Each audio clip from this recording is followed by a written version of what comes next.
හාද මේ විග්‍රහය ආරම්භ කරන්නේ ටිකක් වෙනස් කතාවකින්. මේක නිකම් නීති රීති මාලාවක් ගැන කතාවක් නෙවෙයි.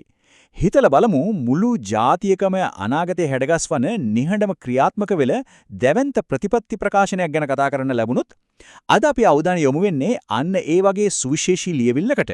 ඒ තමයි 2012 අවුරුද්දේ නිකුත් කළ ශ්‍රී ලාංකේය ගුරුවරුන්ගේ සදාචාරාත්මක හැසිරීම සහ ආචාර ධර්ම පද්ධතිය. මේක නිකම් රාජ්‍ය ලියවිල්ලක් කියන තැනින් එහාට ගිහින් රටක අනාගත පරපුර නිර්මාණය කරන අපූරු මූලධර්ම එකතුවක් විදිහටයි අද අපි මේක විශ්ලේෂණය කරන්නේ. මේ විග්‍රහය ප්‍රධාන පියවර 5ක් ඔස්සේ ඉදිරියට යන්නේ. පළමුව ස්ථානීය දෙමාපිය සංකල්පය, දෙවනුව පෞද්ගලික ආදර්ශය සහ ප්‍රතිරූපය, තෙවනුව ශිෂ්‍ය ගුරු සම්බන්ධතාවය, සිවනුව වෘත්තීය විශිෂ්ටත්වය සහ අවසාන වශයෙන් සමාජීය හා ජාතික මෙහෙවර කියන කාරණා අපි කතා කරනවා. හරි. අපි මේ ගැන ගැඹුරින්ම බලමු. 2012 අධ්‍යාපන අමාත්‍යාංශයෙන් නිකුත් කරපු මේ නිල චක්‍රලේඛය දිහා බැලුවොත් මතක තියාගන්න ඕනේ වැදගත්ම දේ තමයි මේවා නිකම් යෝජනා හරි අවවාද හරි නෙවෙයි. මේවා තනිකරම නිල රාජ්‍ය ප්‍රතිපත්තීන්. මුළු අධ්‍යාපන පද්ධතියම නියාමනය කරන, ඒ වගේම ගුරුවරයෙකුට පැවරෙන දැවැන්ත වගකීම නීතිගත කරන අතිශයින්ම වැදගත් රාමුවක් තමයි මේකෙන් නිර්මාණය කරලා තියෙන්නේ. පළමු කොටස ස්ථානීය දෙමාපිය සංකල්පය. මේ මූලාශ්‍රයට අනුව අපිට දකින්න පුළුවන් ඊටම දැවන්ත ආකල්පමය වෙනසක් සිද්ධ වෙනවා. සාමාන්‍යයෙන් අපේ හිතට එන්නේ විෂය කරුණු උගන්වන කෙනෙක් කියන සාම්ප්‍රදායික භූමිකාවනේ. ඒ කියන්නේ හුදෙක් ළමින්ට කරුණු මතක තියාගන්න උදව් කරන කෙනෙක් විතරයි කියන අදහස. හැබැයි නීතියෙන් අපේක්ෂා කරන මේ උසස් භූමිකාව ඊට හාත්පසින්ම වෙනස්. ඒකට කියන්නේ අනාගතය ගොඩනගෙන සමාජ ඉංජිනේරුවා කියලා.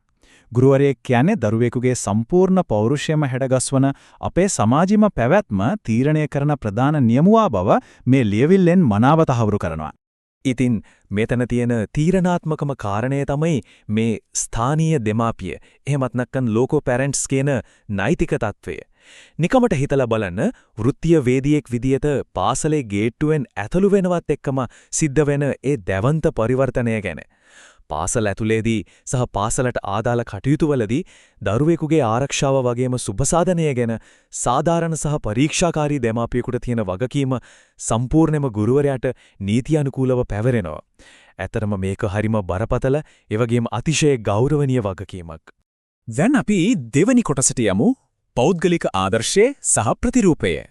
දැන් මේකේ තියෙන වඩාත්ම සිත්ගන්නාසුළු කාරණය තමයි සාමාන්‍ය පුරවැසියෙක් භුක්ති විඳින නිදහසයි ගුරුවරයෙකුගෙන් අපේක්ෂා කරන ඉහළ ප්‍රමිතිනුයි අතර තියෙන දැවන්ත පරතරය. සරලවම කිව්වොත් සාමාන්‍ය කෙනෙකුට තියෙන නිදහස ගුරුවරයෙකුට ඒ විදිහටම භුක්ති විඳින්න බෑ. පෙනුම සහ ඇඳුම දේශීය සංස්කෘතියට ගැලපෙන්නම ඕනේ. මත්පැන්, දුම්පානය, සූදුව වගේ දේවල් වලින් සම්පූර්ණයෙන්ම ඈත් වෙලා ඉන්න එක අනිවාර්යයි. ඒ විතරක් නෙමෙයි සමාජයේ අපකීර්තියට පත්වුණු පුද්ගලයන්ව ඇසුරු කිරීම පවා සලකන්නේ Tamanගේ වෘත්තීය ගෞරවයට හානි කර ගැනීමක් විදියට. පන්ති කාමරයේදී ජංගම දුරකථන භාවිතය පවා සීමා කරලා තියෙන්නේ ඉගන්වීමේ ක්‍රියාවලියට කිසිම බාධාවක් ඇති නොවිය යුතුම නිසා. ඇයි මේ තරම් දැඩි නීති රාමුවක්? මේකට ප්‍රධාන හේතු කීපයක්ම තියෙනවා. පළවෙනි එක තමයි සමාජයේ ගුරුවරයාගෙන් බලාපොරොත්තු වෙන ඒ ඉහළ සදාචාරාත්මක මට්ටම කියන සමාජ සම්මුතිය. අනෙක් වැදගත්ම දේ තමයි කටින් කියන දේට වඩා හැසිරීමෙන් පෙන්වන දේ සිසුන් හරිව ඉක්මනින් අනුකරණය කරනවා. මේකට අපිට අප්‍රකාශිත ඉගැන්වීම කියලා කියන්න පුරුවන්. ඒ කියන්නේ ගුරුවරයාගේ හැසිරීමම දරුවට ලොකු පාඩමක්. ඒ වගේම මේ පෞද්ගලික විනය කෙලින්ම බලපාන්නේ පන්ති කාමරයේ විනය පාලනය කරන්න වගේම Tamanගේ වෘත්තීය අභිමානය ගොඩනගා ගන්න. විනයගරුක ගුරුවරයෙකුට පන්ති කාමරයක් පාලනය කරන්න අමුතුවෙන් මහන්සි වෙන්න ඕනේ නැහැ නේද? නිල චක්‍රලේඛයේ පහේ ප්‍රශ්නගතෙන් වගන්තියෙන් මේක තවත් තහවුරු කරනවා. සූදුවෙන් දුම්පානයෙන් වැළකෙනවා වගේම තමන්ගේ සල්ලි භාගය ගැන හරි පෞල් පසුබිම ගැන හරි පුරසාරම් දොඩන එක පවා මේකෙන් තහනම් කරලා තියනවා කිව්වොත් ටිකක් පුදුම හිතෙන්නත් පුළුවන්. හැබැයි ඒක පිටිපස්සේ තියෙන දර්ශනය හරිම ගැඹුරුයි. ඒකෙන් බලාපොරොත්තු වෙන්නේ ගුරු සිසු පරිසරය ඇතුලේ සැබෑ සමානාත්මතාවයක් වගේම නිහතමානී බවක් දැඩිව පවත්වාගෙන යන එක. පන්ති කාමරයක් ඇතුලේ කිසිම දරුවෙකුට තමන්ගේ ආර්ථික හරි සමාජීය හරි පසුබිම නිසා හීනමානයක් ඇති නොවිය යුතුයි කියන එක මෙතනදී දැඩිව අවධාරණය කරනවා. දෙවන කොටස ශිෂ්‍ය ගුරු සම්බන්ධතාව. රජය විසින් මෙතනදී කිසිසේත්ම කඩ කරන්න බැරි ඊට පැහැදිලි සදාචාරාත්මක සීමාවන් පනවලා දිනවා.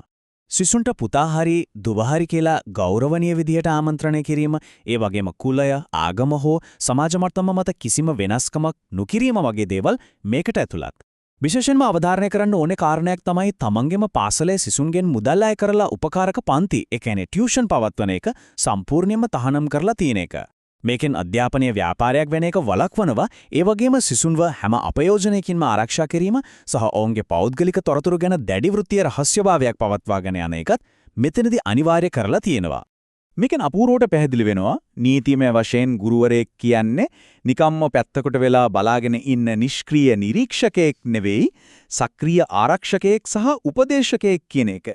මේ ලේඛනයේ 5.4 වගන්තියෙන් පැහැදිලිවම පෙන්වා දෙනවා සිසුන්ගේ ශාරීරික සහ මානසික ආරක්ෂාව තහවුරු කරන්න ගුරුවරයෙක් නීතියෙන්ම බැඳිලා ඉන්න විදිහ. දරුවෙකුට කරදරයක් වෙන වෙලාවක අහක බලාගෙන ඉන්න ගුරුවරයෙකුට කිසිම අයිතියක් නැහැ. ඔවුන් අනිවාර්යෙන් මේකට මැදිහත් වෙන්නම ඕනේ. සිව්වන කොටස වෘත්තීය විශිෂ්ටත්වය. විශිෂ්ටත්වය කියන්නේ තනියම ගොඩනගා ගන්න දෙයක් නෙවෙයි, ඒක මුළු පාසල් පද්ධතියේම සාමූහික වගකීමක්. දිගටම තමන්ගේ විෂය දැනුණ යාවත්කාලීන කරගන්න එක විතරක්මදි. තමන්ගේ සහෝදර ගුරුවරුන්ට එයාලගේ නිපුණතාව වර්ධනය කරගන්න උදව් වෙන එකත් මෙතනදී අපේක්ෂා කරනවා. ඊටත් වඩා වැදගත්ම දේ තමයි ස්වයං නියාමනය. වෘත්තීයේ ගෞරවයට හානි වෙන දේවල් සිද්ධ වෙනවා නම් ඒවා හංගන්නේ නැතුව අනිවාර්යෙන්ම වාර්තා කරන එක අනිත් ගුරුවරුන්ගේ යුතුයකමක්. මොකද එක්කෙනෙකුගේ වැරදි හැසිරීමකින් මුළු ගුරු වෘත්තියටම ලොකු කැළලක් ඇති වෙන්න පුරුවන් නිසා. පාසල් පරිපාලනයට උපරිම සහයෝගය ලබා දෙන එකත් මේ වෘත්තීය විශිෂ්ටත්වයේම කොටසක් තමයි. මේ 5.6 වගන්තියේ සටහන් වෙන විදිහට වෘත්තීය ගෞරවය රැකගන්න නම් නිරන්තර අවධානයක් වගේම මුළු ජීවිත කාලය පුරාම අඛණ්ඩව ඉගෙනීමේ නිරත වෙන එකේ අවශ්‍යතාවය දැඩිව අවධාරණය කරනවා.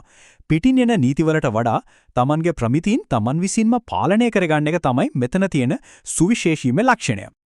අවසාන වශයෙන් 5 වන කොටස සමාජීය සහ ජාතික මෙහෙවර. මූලාශ්‍රය සඳහන් වෙන මේ ප්‍රබල උපුටා ගැනීම දිහා පඩක් අවධානය යොමු කරමු. සමාජයේ පවතින විවිධ ගැටලු හඳුනාගෙන ඒවාට නිර්මාණාත්මක විසඳුම් සෙවීමටත් විවිධ ජාතීන් සහ ආගම් අතර සාමය සහ සහජීවනයේ ගොඩනැගෙන පරිදි සිසුන් තුළ යහපත් ආකල්ප වර්ධනය කිරීමත් කළ යුතුයි. දැන් මේකෙන් පැහැදිලි වෙන්නේ මොකක්ද? ඉගෙනවීම කියන්නේ නිකම් රස්සාවක් විතරක් නෙවෙයි, මුළු මහත් ජාතියක්ම ගොඩනගන අතිශය වැදගත් සමාජීය ක්‍රියාවලියක් කියන එකයි. 6.0 වගන්තියේ ඇතුළත් මේ කොටසෙන් තහවුරු කරන තවත් හරිම වැදගත් කාරණයක් තියෙනවා. ජාතික සහ ආගමික සහජීවනය වර්ධනය කරනවා කියන්නේ පාසලේ අමතරව කරන බාහිර ක්‍රියාකාරකමක් නෙවෙයි. ඒක සෑම ගුරුවරයෙක් විසින්ම අනිවාර්යෙන්ම ඉටු කරන්න ඕනේ නෛතික වගකීමක්.